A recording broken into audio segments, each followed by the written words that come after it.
Одбележан светскиот ден на водните живеалишта, презентирани најважните наоди од студијата за валоризација на Белчишкото и Студенчишкото блато, како и едукативно-документарниот филм Белчишко блато, синиот бисер од Ебрце.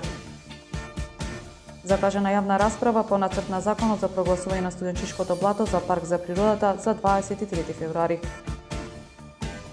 Маријан Ристевски поставен за вршител на должноста директор на јавното претпријатие Водовод Охрид. Јордан Пуровски именуван за вршител на должноста директор на Општинското основно училиште Свети Климент Охридски.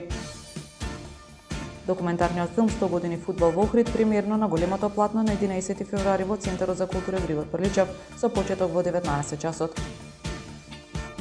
Времето утре променливо облачно и студена, температура во интервал од -5 до 4 степени.